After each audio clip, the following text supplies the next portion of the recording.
Mi padre, Richard, un oficial de logística retirado que llevaba su antiguo rango como un disfraz permanente, era el centro de atención cerca de la fuente de champán. Le encantaba el público, y la boda de mi hermana era el escenario perfecto para su actuación. Me quedé junto a la mesa de regalos con un vestido de dama de honor rosa pálido que parecía más una camisa de fuerza, observándolo hacer un gesto hacia mí con su copa de vino. Un pequeño grupo de sus contactos de negocios rió entre dientes al decir las palabras lo suficientemente alto como para que media sala las oyera. Ignórenla. Es solo basura del ejército. La risa fue tenue, psicopántica, pero aún así fue como un golpe físico. Entonces, una voz interrumpió el murmullo, aguda y clara. Señor, era el mozo de cuadra, el teniente Daniel Peterson, luciendo impecable con su uniforme de gala. Se había movido para situarse a pocos metros de distancia y ahora estaba rígido, con la postura perfectamente firme. Sin embargo, sus ojos no estaban fijos en mi padre, estaban fijos en mí con firme porte militar. La sonrisa de mi padre se desvaneció. Confundido, Danny volvió a hablar. Su voz resonó en el repentino silencio. Señor, con el debido respeto, esa basura es mi oficial al mando. Pero ese momento de impactante reivindicación no surgió de la nada. Fue la culminación de toda una vida de desaires, y la última ofensa ocurrió apenas una hora antes, durante el cóctel, mientras intentaba arreglar el velo de mi hermana Jessica, la novia dorada de la familia. Mi padre me había llevado aparte. Estaba furioso porque había rechazado su oferta de un cómodo puesto en el Pentágono. Dijo que mi entrenamiento de nerd en Fort Gordon era una vergüenza sin salida y que debería haberme puesto el uniforme para al menos aparentar y mostrar algo de respeto. Una furia fría, practicada y familiar, se instaló en lo más profundo de mi ser mientras mantenía mi rostro como una máscara de calma perfecta. Lo que no se dio cuenta, lo que nunca se molestó en saber, fue que Danny y su padre, un respetado contratista de defensa cuya empresa tenía contratos críticos de seguridad de red con mi unidad, estaban lo suficientemente cerca como para escuchar toda su diatriba. Así que, cuando mi padre, completamente ajeno a todo, le dio una palmada en la espalda al contratista e hizo su chiste sobre el ejército, no fue una simple crueldad. Había cruzado una línea que ni siquiera sabía que existía. Una fría claridad profesional me invadió. Ya no se trataba solo de familia. No solo me insultó como hija, insultó a una oficial de campo delante de un subordinado y un socio civil clave. Pensó que era una broma. No tenía ni idea de que acababa de violar las reglas no escritas del mundo que yo comandaba. Para comprender la corrección metódica que estaba a punto de desplegarse, hay que comprender las dos vidas que me obligó a vivir. Para sobrevivir en mi familia había que aprender a vivir dos vidas diferentes. La primera era la vida que ellos veían, la que ellos construyeron para mí. En ese mundo, yo era la hija callada y un poco rara que tenía una afición extraña y demasiado seria en el ejército. La segunda era mi realidad, un mundo de inmensa responsabilidad, de directivas clasificadas y guerras digitales silenciosas donde mis decisiones pesaban sobre la seguridad nacional. Durante años, mantuve esos dos mundos aislados, separados por un muro de silencio y distracción. La separación era mi armadura. Era mi paz. Recuerdo una cena de Navidad, un perfecto retrato de toda la dinámica familiar. El aire estaba impregnado de un aroma a pino y pavo asado. Mi hermana Jessica, la eterna niña dorada que flotaba por la vida en una nube de encanto natural, eligió ese momento para anunciar su compromiso con Danny. La sala estalló. Mi padre, Richard, se puso de pie de un salto, alzando su copa en un brindis. Le sonrió radiante a Jessica, con una voz resonante dirigida a mi hermosa hija por finalmente haber detenido a un agente de verdad, un hombre con futuro. Fue un golpe directo hacia mí. Y todos lo sabían. El libro de cuentas interno marcó otra entrada, otro momento en el que su éxito se usó como vara de medir para mi fracaso. Más tarde esa noche, cuando la emoción se calmó, intenté compartir mi propia noticia. Me acababan de notificar mi selección para el mando del batallón, un logro que define mi carrera y que menos del 5% de los mayores consiguen. Encontré a mi padre junto a la chimenea y se lo conté con voz tranquila pero orgullosa. Él simplemente me dio una palmadita en la mano, sin mirarme a los ojos, con la mirada fija en el fuego. «Qué bien, querida», dijo. Fue una despedida perfecta y casual. Intenta no quedarte estancado en medio de la nada durante toda tu carrera. No es lugar para encontrar marido, ¿sabes? Mi madre, Carol, una mujer que creía que la paz era más importante que la justicia, se acercó y me abrazó. «Tiene razón, cariño», susurró, con una preocupación genuina y equivocada en la voz. «Solo queremos que seas feliz y normal». Normal. Para ellos, mi ambición era una aflicción, algo que debía curarse. Ahora, compara esa escena sofocante y acogedora con mi martes. Estaba en un esquife, una instalación de información sensible y compartimentada. Es una habitación estéril y sin ventanas en lo profundo de un edificio de hormigón, un lugar donde la única luz proviene del resplandor de 2 docenas de monitores y el aire zumba con el sonido de los servidores y la refrigeración industrial. De repente, una alarma estridente interrumpió el silencioso zumbido. Un joven suboficial, pálido, se volvió hacia mí. «Señora, tenemos una intrusión. Es un agente patrocinado por el Estado. Tienen como objetivo los controles de la subestación principal de la red en la costa este». En ese momento, no había padre al que decepcionar, ni hermana con la que compararse. Solo existía la misión. El caos era una marea creciente, pero en esa habitación yo era el cohete contra el que se estrellaba. Bloqueen los sectores alfa y gamma, ordené con voz serena y tranquila. Aíslen el malware. Quiero nuestro mejor paquete de contraexploitamiento listo para desplegarse a mi orden. Conéctenme con el grupo de trabajo de la NSA ahora. El equipo se movía con fluidez y eficacia. No necesitaban que gritara. Necesitaban que fuera claro, decisivo y acertado. Confiaban en mi juicio porque lo habían visto puesto a prueba bajo fuego. Mi autoridad no me la dio mi apellido. Se forjó en salas como esta, bajo la presión silenciosa de 1000 decisiones cruciales. Mi exo, el capitán Miller, un perspicaz becario de West Point que comprendía la anatomía del verdadero poder, solía decir que yo dirigía con bisturí, no con martillo. Veía mi forma de operar, la silenciosa competencia que mi propia familia confundía con pasividad. Veía el respeto que inspiraba tanto a sargentos veteranos como a jóvenes especialistas brillantes, un respeto que mi padre, con todas sus fanfarronerías sobre el antiguo ejército, nunca pudo comprender del todo. Miller comprendía que en nuestro mundo los resultados eran la única moneda que importaba, y mi libro de cuentas, el que registraba el éxito de las misiones, estaba en números rojos. Intenté explicarle esta desconexión a mi madre una vez durante una tensa llamada telefónica tras otro comentario desdeñoso de mi padre. La oí suspirar por el auricular, el familiar y cansado sonido de la evasión practicada. «Oh, ya sabes cómo es tu padre, cariño», dijo.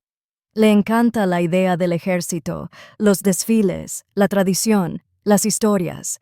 Simplemente no entiende tu mundo de códigos y computadoras. No es real para él. Simplemente deja que cuente sus historias». En ese momento, vi su papel con tanta claridad. No era una pacificadora, era la facilitadora, la que silenciosamente reforzaba los muros de su narrativa, dejándome a mí fuera. Durante una década, había aceptado los términos del compromiso. En su mundo, era una decepción. En el mío, era un comandante. La boda no fue solo un insulto, fue una invasión de mi territorio. Habían traído su mundo al mío. Era hora de presentarles las verdaderas reglas. Al día siguiente de la boda, me senté en mi oficina en la base. El silencio, un grato contraste con la alegría forzada de la recepción, la ira del día anterior. Esa rabia ardiente e impotente se había extinguido. En su lugar había algo nuevo, algo frío, silencioso e intensamente claro. Se sentía como la calma que se apodera de mí justo antes de que comience una operación compleja. Esto no iba a ser una confrontación emocional. Decidí que gritar sería hablar su idioma. Mi lenguaje era protocolo, procedimiento y la lógica inexpugnable del sistema que mi padre afirmaba venerar. El objetivo no era la venganza, era una clarificación formal de estatus. El día familiar anual de mi batallón y la ceremonia de premiación eran en 2 meses. Abrí el plan operativo del evento en mi computadora y por primera vez lo vi no como una obligación social, sino como una oportunidad estratégica. Era un entorno que controlaba por completo, un escenario donde el protocolo era absoluto y el rango no era una sugerencia. Empecé a planificarlo no como una fiesta, sino como una misión.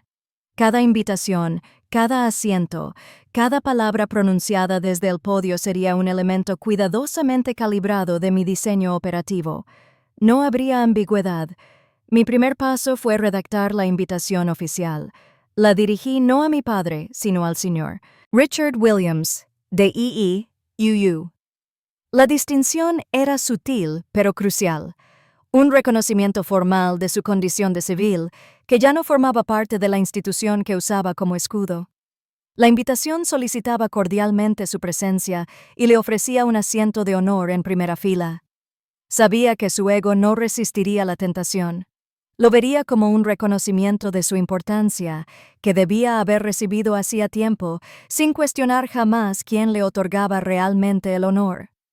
Con el anzuelo puesto, me dispuse a asegurar los límites de la trampa.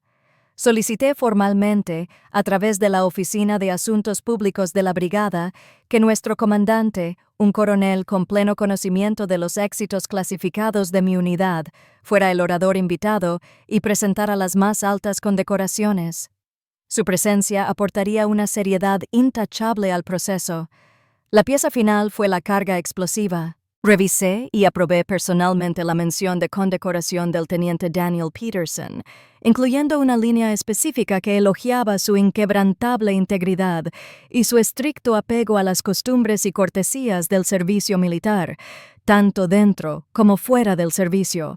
Cada palabra era un proyectil preciso, listo para impactar en una sala llena de testigos. Las invitaciones se enviaron por correo oficial del Ejército de los Estados Unidos. Mi madre llamó, encantada de que mi unidad finalmente reconociera el servicio de mi padre. Creían que asistían a mi pequeño evento como invitados de honor. No tenían ni idea de que acababan de confirmar su asistencia a una lección formal sobre la cadena de mando. Cuando llegó el día de la ceremonia, el auditorio de la base se transformó. El aire estaba quieto y cargado de somnolencia, con olor a cera para pisos y uniformes almidonados. Enormes banderas estadounidenses y de unidad colgaban silenciosas e inmaculadas tras el escenario. Su peso e historia parecían oprimir la sala. Filas y filas de mis soldados se sentaban con una postura perfecta. Un mar de uniformes azules de gala representaba un mundo de disciplina y orden que mi padre solo podía fingir comprender. Observé desde los bastidores cómo un acomodador acompañaba a mis padres a sus asientos. Sus lugares reservados, justo en la primera fila, estaban junto a la familia del novio. Mi madre, Carol, parecía nerviosa y fuera de lugar, pero mi padre, radiante, llevaba su gorra militar retirada como una corona, radiante al tomar asiento. Palmeó la silla vacía a su lado con aire de propietario, como si fuera un dignatario de visita a punto de ser homenajeado. Asintió a los soldados que lo rodeaban, con una sonrisa condescendiente y benévola en el rostro, completamente ajeno a que en esa sala su antiguo rango no significaba nada. Era un invitado en mi casa, un civil en una habitación gobernada por mi autoridad. El libro de cuentas interno en mi mente, lleno de 1000 despidos y comentarios condescendientes, se sentía extrañamente silencioso. Sentí una fría calma que me invadía. La operación estaba en marcha. Como comandante del batallón, fui el primero en subir al escenario. Caminé hacia el podio. El nítido sonido de mis pasos resonaba en el silencioso pasillo. Miré, no a mis padres, sino a los rostros de mis soldados, los jóvenes especialistas, los sargentos veteranos, los astutos oficiales subalternos que trabajaban en habitaciones sin ventanas, librando batallas de las que nadie jamás leería. Comencé mis palabras de apertura, con voz serena y controlada. Hablé del deber y de un nuevo tipo de honor que no se encuentra en los campos de batalla tradicionales, sino en la defensa silenciosa de las redes que son el alma de nuestro país. Hablé de las victorias invisibles y no reconocidas que lograban a diario. Vi cómo la expresión de mi padre pasaba del orgullo a una confusión tenue y arrugada. Este no era el discurso militar de Raher que él conocía, era algo completamente distinto. Luego presenté al invitado de honor de la ceremonia. Es un privilegio para mí presentarles a mi comandante, el jefe de nuestra brigada. Comencé y presenté al coronel Morrison, un hombre cuyo discreto comportamiento académico ocultaba una inteligencia aguda y un profundo conocimiento de las operaciones más clasificadas de nuestra unidad. Subió al escenario con un aire de absoluta autoridad espontánea. Tras sus palabras, comenzó la entrega de premios. Repasó las distinciones con eficiencia militar hasta que mencionó un nombre que mi padre reconoció: el teniente Daniel Peterson. Danny caminó hacia el escenario con la espalda erguida.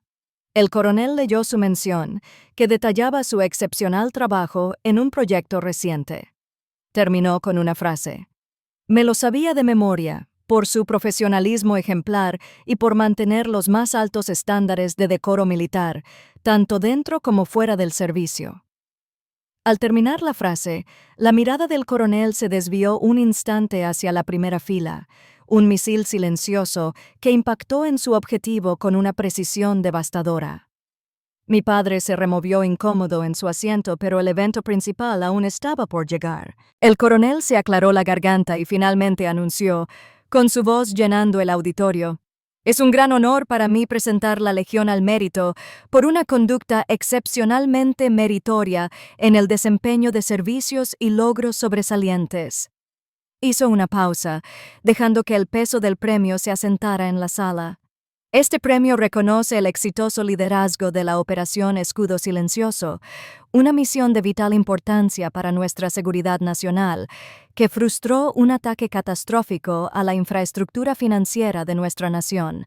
Habló con el lenguaje de mando, limpio y contundente, pintando una imagen de victoria que mi padre jamás podría haber imaginado. La planificación y ejecución de esta operación recayó exclusivamente en su comandante. Miró al público, recorriendo con la mirada a los soldados antes de posarse en mí.